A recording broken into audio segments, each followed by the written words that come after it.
Hello everyone, welcome to our live video. It's Tuesday, another wintry day here in Salem Springs. It's been sleeting for a couple of days. So it's been quiet here as far as people coming in the shop, but we've been busy working on this year's shop hop quilt. So we'll be posting a picture of our quilt soon. If you haven't followed Spring Fling Shop Hop Facebook page, there are pictures there of all of the blocks for all of the participating shops, and we are going to be posting a picture of the quilts as they get finished. So I also posted a picture on our website of the brochure. We have the brochures here in the shop, so you can get a real life copy that gives you all of the information about when and where and all of that kind of thing. And this is our 20th Spring Fling Shop Hop, so you don't want to miss this one. So tonight's block is the Salem Star. It's block number 17 of our series. And by the way, Tony's watching from home again today because we didn't want anybody to have to get out on the roads for today. So I'll try to remember to check the comments. But I see we've got people here from Ohio and people from Florida, so hopefully you're a little warmer than we are. So tonight we're going to be demonstrating the corner pop tool. And it is a tool that is very handy for adding a little pop of color in your blocks. Oh, I forgot one thing. I do have a future class project to show you. It is called Buttermilk Winter. Seems appropriate for this time of year. It's there on the left side of the screen. And so watch for information about a class here at the shop. And it will be available either in person or via Zoom. So watch for that. And then I'll give you a little peek of one that you might have noticed behind me up on the, or down at the bottom on the left corner. Do you see a tiny feathered star? That's actually going to be a class, but we won't be making that small one. I made that one just for fun, but the one we'll be making is a bigger version, and I'll be sharing that when I get the whole sample done. I've got quite a bit of it done, but I'm not ready to show you yet. So let's go back to talking a little bit about the corner pop tool. There's another Florida person, so we're happy to have you with us. So the corner pop is a tool that is one of the fundamental tools, and I think I've told you before that I chose to do the fundamental tools in our live videos. And so I want to show you the tool, talk a little bit about it, and I've got my needle camera here close by so I can show you a little bit closer and explain a little bit of the anatomy of the tool. So first of all, a corner pop unit is the answer to the folded corners technique, where normally you would take a base square, take a smaller square and lay it up on the top corner, stitch diagonally, trim away any excess, and then you fill that corner. So with this tool, you're going to take your base square, cut off the part you don't need, the cream colored part that would have been under here, fill it with an oversized triangle, and then we are going to trim that down using the corner pop tool. So the way the tool is designed, you have two areas that are used to cut away the parts you don't need. I'm just grabbing my oversized squares that actually go in the corner. So this was my base square for the corner piece, and this is in the Salem Star. I'll show you the star in just a minute. But I take this base square, I'm going to use the lines on this side that say cutaway corners, and I'll actually put, and I'll explain which line I'm going to use in a minute, but I'll put the lines on the base square and I'll trim away the part that I don't need. Then I'm going to take a square that's oversized, cut it in half, And when I cut away using the cutaway corner lines, that's going to leave the amount of seam allowance I need to remain on my base square, so that when I add my oversized triangle, it can be stitched on. And I'll show you that in just a minute. Then this is the side you're going to trim down with. And notice there are a bunch of different numbers. They correspond with the numbers that you trim down with. So this tool is one that kind of confused people. So I want to talk to you about how you know what to cut. This is the actual chart that comes with your tool. And notice I have written myself a note on here. And I encourage you to do that. Now this is, I just laminated it with a sheet laminator, but you can also download 8.5 by 11 inch sheets of the tool instructions and put them in a page protector. You can write as many notes as you need to. So a lot of people struggled when the corner pop first came out, trying to figure out what size line to use, what to add back. So I want to talk a little bit about that. First of all, anybody's pattern that has a folded corner technique, if it tells you to cut a 3-inch square for that folded corner, the square that you're going to add, that is actually a 1/2 inch bigger than your finished size. So it would be finishing at 2.5. That means you're going to use the 2.5 line on your ruler to cut away the corner and to trim down. So that is a little confusing to people. So this number is the size plus the 1/2 inch seam allowance that you would use if you're using anybody else's patterns besides Deb's or one of the certified instructors.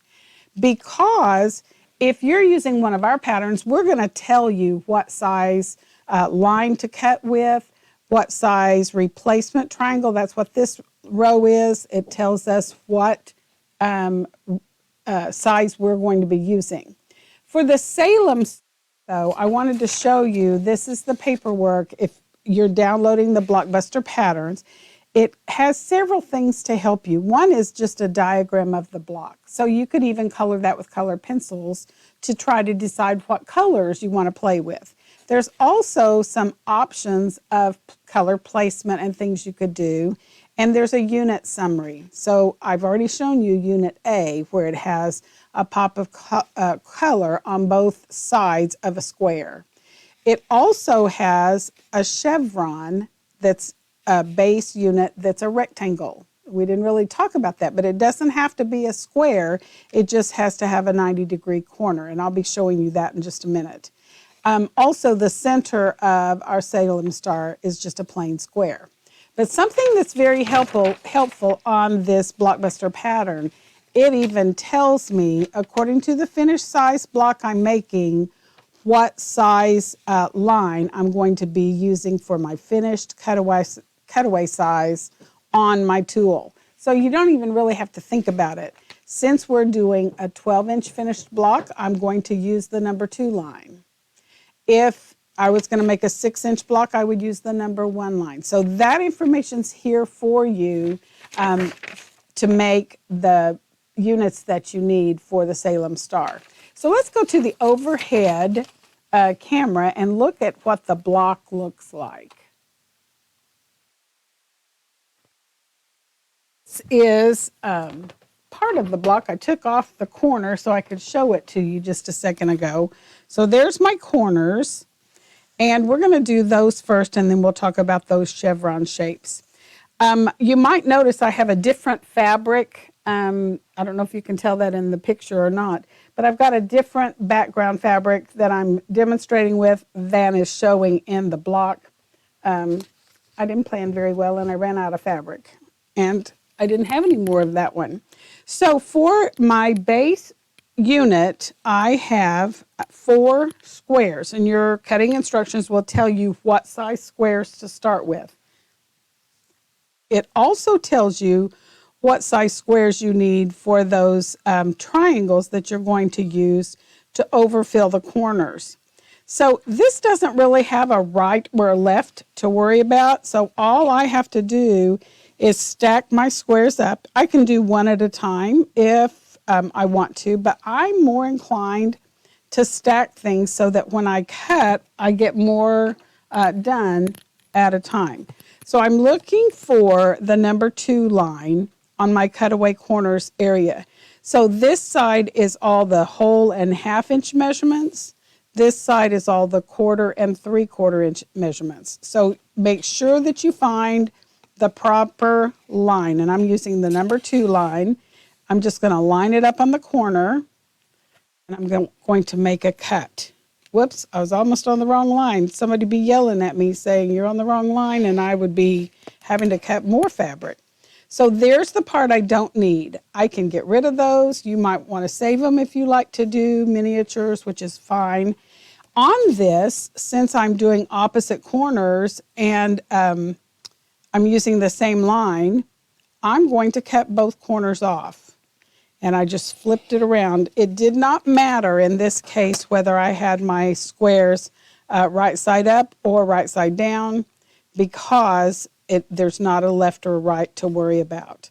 So I'm going to take my replacement squares, I'm going to stack them up, and these are oversized because they're going to overfill this corner, the 2 opposite corners, and I'm just using my ruler as a cutting guide. I'm not looking at any of the lines, and I'm just cutting corner to corner. And I'm going to carry all of this to the sewing area. So we're going to change to the other camera so you can see what I'm doing. All right, I have my stack here, and I'm going to start with one of my units. Now, this one is easy to tell. If I put the camera where you could see it, it's easy to tell where I trimmed away. Sometimes it's harder to tell where I'm adding the triangle back, and that'll make more sense when I do the other unit. I like to sew with my base unit, my base triangle or square or rectangle on top, so that I can make sure that I am attending to a 1/4 inch, because this base unit doesn't get trimmed.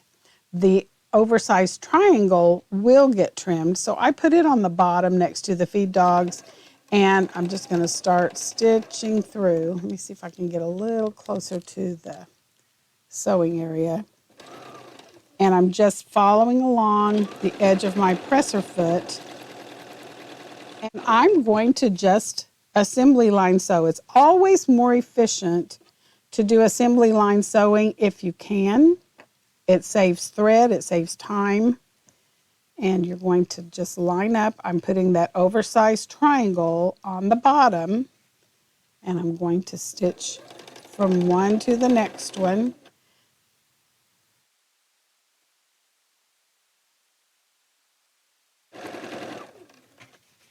I'll just grab another one. You can do all 4 of them pretty quickly. Right sides of the fabric together. I'm putting the base square on top so I can see the edge of that piece, and I'm putting the triangle on bottom. And I've got a little bit of an ear sticking out on both ends, which is the way I want it. I don't have to fuss with it a lot. I know I have wiggle room that I can trim this off, but you can see those ears on both sides. So I'm just going to stitch off to the next one. When you get to the end of your stack, I'm going to just grab one of my fabric tags. I always have 3 or 4 laying around, and park my needle and cut these apart. Then I'm ready to add that oversized triangle on the opposite side. So here's the first one I added. Let me back up so you can see it. There's the first one I added. I need one on the other side. I could have done this one at a time. And you may prefer to do that, where you cut one side of the base square. You cut that corner off and add your oversized triangles to fill those corners before you cut the other side. That is kind of a personal preference. You just have to decide how you like to do it. So I did it all at once. especially since it was easy to tell which corner I needed to be adding back my oversized triangle. And I can just do one after the other, assembly line style here.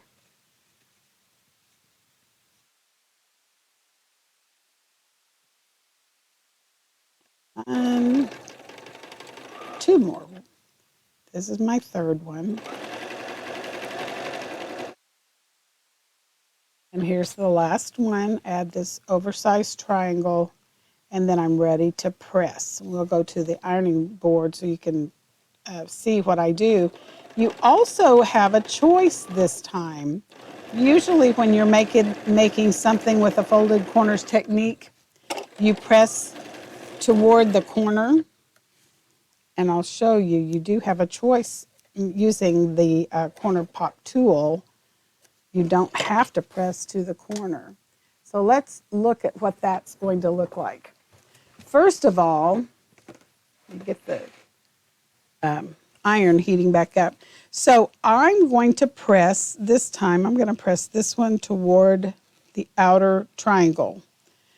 I could also lift this up and press toward my base square. And there might be a time when it would be important to press that way. If you're considering what's going next to it, sometimes it's easier to get things to match up the way you want them to if you press toward the base square. I could also choose to press open. That's something that more and more quilters are doing, pressing things open. It reduces bulk, and sometimes that's the best way to press. So you have that option. I've got 3 different ways that I've pressed, and I'm going to leave them like that so you can see that no matter which way you choose to press, you're going to trim them the same way. And I'll just press the rest of these toward the triangle. I'm finger pressing first. Notice I did that with all of them because that gives me a chance to make sure that the seams are going the way I want them to go. And I'm not real heavy-handed with my finger pressing. I just make little short strokes with my fingernail. That's why I don't have good fingernails, because I'm always finger pressing things. But it makes it where I can be in control of all my seam allowances. So let's flip it over so you can see. This one, these are both pressed open. This one is pressed toward the triangle, one is pressed toward the square, and these are both pressed toward the triangle. So when I get ready to trim this, the same number that I used to trim away the part of the base square that I didn't need, that's the same number I look for on the trim down corner, the corner trim down.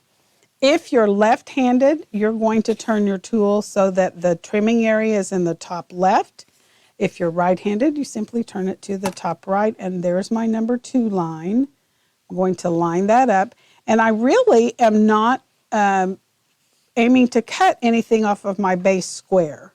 I'm just cutting off of that overfilled triangle, and it lines up exactly where I want it. I can flip it around, and you may decide in the course of making this unit that there's a reason why you want to press one way or the other. You get to decide. Sometimes your pattern will give you pressing instructions, and a lot of times that is in consideration of what the next seam is going to be doing. So do be aware of that. But it's your quilt. If there's a reason why you don't want to do it that way, there really are no quilt police, so you can do it. So I'm lining up, basically just lining up the edge of the ruler with the edge of my base square and the number 2 line on the seam. So you see how that works. That is the corner pop, and I've made this little unit. You may have seen signature quilts made with this block, and this is a good way to make a bunch of them if you are making a signature quilt. Pick a base fabric that you could write on, add a pop of color in all the corners on opposite sides, and that creates a nice little area to have signatures on for a signature quilt. So I've got 4 of my corner pop units for the corners of my block. Now I could use these units in lots of different blocks. I don't have to use it with the Salem Star center. And I'll show you what I'm talking about. I'm just going to grab a block off the wall. See. Grab this one. So there is the 5440 or fight block that we made several weeks ago. There's nothing that says you can't put a pop of color in the corner units for a block that you already have the center part made. You could also turn it a different direction. So these are shapes that you can play with. They don't have to go in the Blockbuster blocks the way the pattern is showing you. But notice how that makes such a dynamic block just by putting those little corner popped units in the corners of this block instead of the 4 patches. So you have lots of options for what you can do with them. So let's talk just a little bit about these chevron units. One thing I've told you before, this is not the only way there is to make a block that looks like this. I could make several flying geese. This goose could be a cream background with 2 blue wings and a blue background with 2 red wings, and I could make 2 flying geese to make that unit.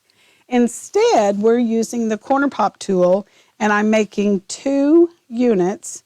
They are opposite, so I have a mirror image, and I'm using the corner pop tool to make that chevron look.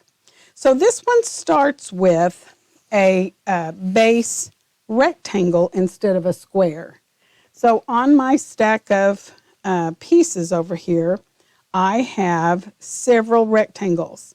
Now, since I am doing opposites and I have to have a mirror image, it is very handy to just leave my rectangles in a stack the way they came off of the bolt. And notice if I peel them back so you can see them, they're back to back, and I have 2 pairs back to back. So when I cut a corner off of this, it's automatically going to give me a right and a left if I have 2 rectangles stacked on top of each other. I'm just going to leave 4 of them stacked. This is going to actually give me 2 chevron units.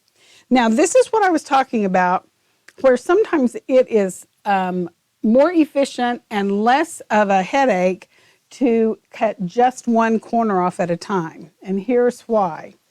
I'm going to cut 1 corner off of one of them and 2 corners off of the other one so you can see. I have 2 stacks here. And I'm still using the number 2 line. So there's my number 2 line, and I'm just putting it on the corner and lining that up. And I'm cutting off the excess that I don't need. Notice it has a little flat spot right there. That's very important because that's going to enable you to put the corners where they will stitch on, and you can trim them up and they'll be exactly where they belong. So I'm only going to take off 1 corner, and we're going to add back the cream colored corners for right now. But if you're brave, you can actually trim off 1 corner, and then you can turn the whole thing around and trim off the other corner. If you do, make sure that you're doing opposite corners. And then I'm going to show you where the problem is with doing it this way. When I look at that chevron, now it's hard to tell whether this is the direction it needs to go or this is the direction it needs to go. That's why sometimes it's easier to just do 1 corner at a time, because you can get this chevron unit stitched on the wrong side. And I will fess up, the first time I did it, I stitched my corners on here. That's the wrong side. They need to go on this side. Sometimes the only way that you can tell that is peel this back and look at the back side of the fabric and look for the grain line, because there's my straight of the grain, and going straight across this way. This is a bias edge, so I know that's where I trimmed off that corner. So I'm going to grab my background squares, and I need 4 of them to make all 4 chevron units. I'm just stacking them up, and I'm going to grab my corner pop tool and cut corner to corner. I'm not looking at any of the lines. I'm not lining up with any of the lines. I'm going to stitch on to here, and I'm going to grab these as well so you can see those. Okay, any questions? I've been kind of watching, but when I have my back turned, sometimes that's when you put questions down. So this is the unit that I'm making, and I'm going to do this one first. When I get that trimmed off, I can separate that so I can see that mirror image that I need. And my corners are going to fill the cutaway areas like that. All right? So because I know for sure this is the corner that I'm filling, I can just put that on this unit. And again, I'm just kind of centering it on there so I have a little bit of an ear sticking out on both ends. And I'm ready to stitch. Just going off of my fabric tag onto my base rectangle unit. And there's one. I can flip this one over.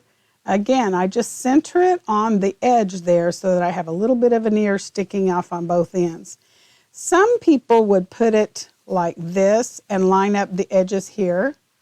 Theoretically, you should be able to do that, but you'll be much more precise if you'll just kind of center the edge there so that you have a little bit of an ear on both sides. It makes it easier to trim off and make that look like you want it to.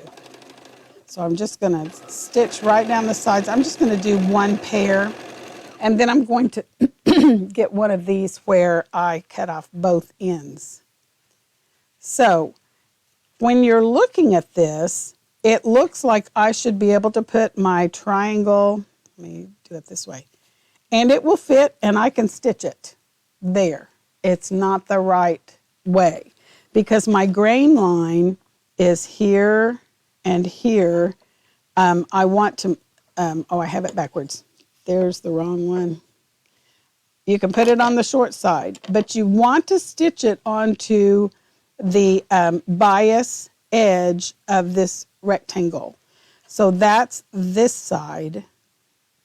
It's actually a little longer than the side that you don't want to use. It'll make much more sense. I'm going to sew one of them on the wrong side, just so you can see what I'm talking about. Okay, so this is the side I should be sewing on. I'm going to sew it on this side just to show you. You can get it stitched on there. It will never work. Ask me how I know this. I told you last week, this is your friend right here. If you're going to sew, you're also sometimes going to have to unsew. And every mistake there is that you could possibly make, I've made it. I don't always tell you when I have, but I have made it and I've had to fix it. So just so you know. Now, I'm going to take all of this to the ironing area, and then we're going to talk about how you know what to trim. So things to remember, I was looking at if I have anything else that I need to answer. I see a lot of people saying they have ice too, and some of you are near me, so I know you have ice. We've got ice probably in the whole state of Arkansas. Okay, so we're going to be looking at these chevrons. So this is one set that's already been stitched together. We'll talk about that in a minute. Here's my 2 units that go together. And I actually unstitched them so I could show you this. This is what I'm headed for. This is what I need in order to be able to do that. When I get ready to press, I'm going to press, I think I'm going to press them all toward my added triangle. Now this one is not on the right place. You can see that pretty quickly because it's not as wide as this unit. So I can tell pretty quickly that I've sewn that triangle on the wrong side of this unit that I trimmed away both corners. So you see why I said sometimes it's easier and faster to do 1/4 at a time, trim off the corner, add the oversized triangle, trim it down, and then do the other corner. So, and sometimes you don't realize that you put it on the wrong side until you try to put it together and it just doesn't work. There's another one. This is the one that I cut off both corners. So I would know that this corner has to have a red triangle. Let me cut one. I'm not going to stitch it on, but I'm going to lay it there so you can see how I know that. So here's my corners. That is how I would end up making that unit. Hopefully that made sense to everyone. I'm not going to add the red ones today. I am going to trim down my blue ones.